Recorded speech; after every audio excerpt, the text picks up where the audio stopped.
Reusable dual cameras are now starting to appear in the mid-range. Some small Chinese brands have started the trend, but now the bigger manufacturers are starting to follow. The Xiaomi Mi 5X is an example for this, and I was able to test it for you guys. I'm Christopher for ChinaMobileMag. Enjoy the review. The review sample was provided by Trading Shenzhen. You can find the link to the shop in the video description. Together with the Xiaomi Mi 5X, you won't get many accessories. The box contains a SIM tool, a manual, a Type-C cable and of course the power supply. The Xiaomi Mi 5X costs only about $240, but still comes with a premium design. The craftsmanship is excellent and offers no room for criticism. The unibody metal body makes the phone very stable, even though the handset is only 7.3 mm thick and thus very slim. Admittedly, from the outlines and the design of the antenna lines, the handset looks a little bit like an iPhone, but that's not a bad thing, right? In the hand, the handset feels somewhat edgy as it has straight sides instead of rounded sides. There are just few highlights on the Xiaomi Mi 5X design. Don't worry, the headphone jack has remained despite the low thickness. On the left side is the SIM slot for 2 Nano SIM cards or 1 Nano SIM and 1 microSD card. The front panel is equipped with touch buttons underneath the display, and a notification LED is also present at the top, but as with all current Xiaomi handsets, it only lights up in white. A big disappointment is the 5.5-inch Full HD LCD screen. We consider the panel to be the worst that Xiaomi has used so far. This is because the contrast decreases a lot in bright sunshine or low screen brightness, and the screen then appears just washed out. Also, there are quite a lot of reflections, and all of that adds up to a pretty bad outdoor readability. Another downside is the panel's poor response time. When scrolling slowly, text becomes blurred, which is especially noticeable with black text on a white background. The display glass remained free of scratches during the testing phase. Fingerprints are reluctantly accepted and can be wiped off easily. The touchscreen can handle 10 fingers at the same time, offers a good reaction speed and works just very well. With a Snapdragon 625, the Mi 5X is not equipped with the latest processor. Xiaomi has, however, optimized it well so that the handset is still quite fast and rarely stutters.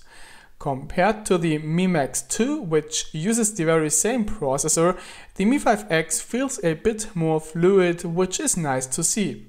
The gaming performance is similar to that of Chinese mobile phones with the Helio P25 processor.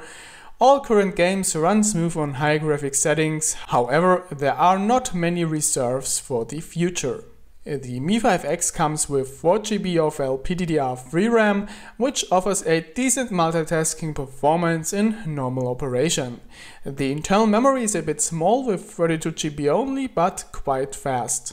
Fortunately, the memory can be expanded with microSD cards, but there are two catches. Dual SIM is lost and you can't move apps to the SD card with MIUI.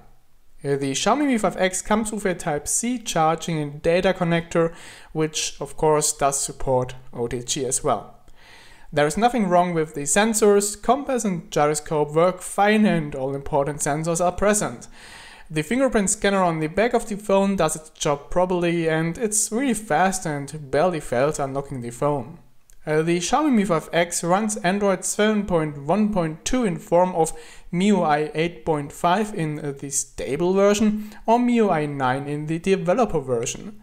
Unfortunately, there currently is no global firmware available, so we'll have to live with the English languages only and install the Play Store manually.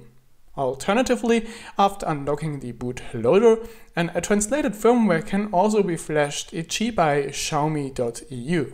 The China firmware comes with a lot of bloatware, but you can uninstall most of it. What's a bit annoying about MIUI is the restrictive treatment of background apps.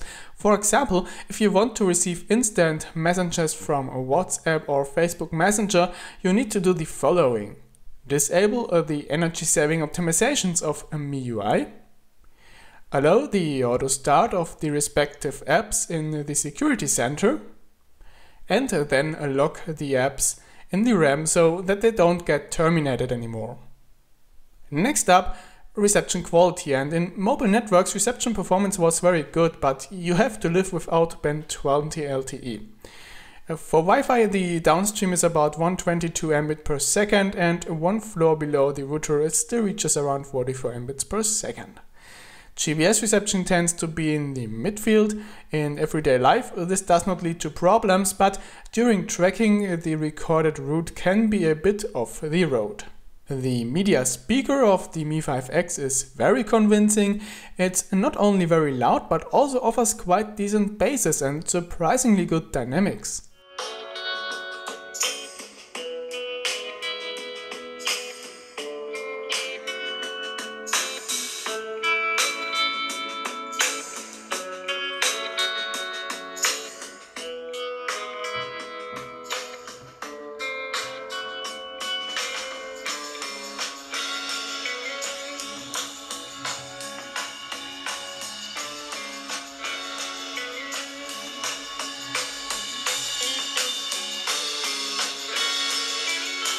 The output through the headphone jack is absolutely flawless and loud. The Mi Sound Enhancer includes headphone presets and a system equalizer. The quality of telephony was disappointing, especially in the GSM network. There were frequent interferences and noise cancelling often doesn't work well at all. This is a software problem, however, as colleagues with the more recent developer ROM do not confirm these errors, so it is only a matter of time until the errors disappear in the stable ROM as well. The highlight of the Xiaomi Mi 5X clearly is the camera. It uses a dual camera with double optical zoom, and that's something totally new in this price range. Interestingly, Xiaomi relies on sensors from OmniVision with a 12 megapixels OV12A10 with f2.2 aperture in the main module and a 13 megapixel OV13880 with f2.6 aperture in the secondary module. As you can see, the camera produces quite good pictures with good sharpness and detail. Surprisingly, this still is the case if you use the 2x optical zoom. Surprising it is because the smartphone has no image stabilization.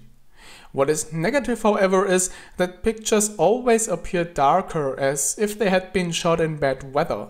This can be fixed with a software update, though, since in bokeh mode this effect interestingly disappears and you can clearly see that the sun is shining. The bokeh effect can create really nice shots, but sometimes it takes several attempts to get some decent results. From time to time, depending on the light and subject, the bokeh mode also has problems with complex outlines. For the price category, however, the results are totally fine. Things look less good in low light situations. The camera generates quite a lot of noise, which the software tries to compensate for, and this leads to muddy, blurred images. Shooting with flash does not look very good too. Here as well, there often is a lack of sharpness, the colors are not correct, and the camera has problems with the dynamics. Videos can be recorded in 4K, and again, there is no image stabilization. 4K footage looks best with close-ups and macro content. Unfortunately, there are also sound problems with videos. Often the recordings sound like underwater, but this bug was already found in previous Xiaomi smartphones where it was fixed after a while, so this should be the case here too. The front camera uses a 5 megapixel Samsung S5K5E8 sensor with f2.0 aperture, and in daylight the camera produces nice and detailed pictures, and at night the results are less good. You can record videos with the front camera with up to Full HD resolution. Let's now come to the usual last point, the battery. And this one is 3080 mAh in size, but it doesn't do miracles. Nevertheless, you get through a day, and on average we have reached a screen on time of just under 7 hours as power users. Charging takes about 2 hours, and if you have a quick charge 3.0 power supply, you can accelerate the charging process considerably. Conclusion: the Xiaomi Mi 5X offers a well-balanced overall package, apart from the Lucy display. The dual camera with double zoom is an absolute novelty in this price range and therefore a highlight. Those who like dual cameras and don't want to spend a lot of money have found an interesting option here. And that's all for this video. A shop link and more information is located down in the video description. I was Christopher for CMM. Thank you so much for watching and see you in the next one.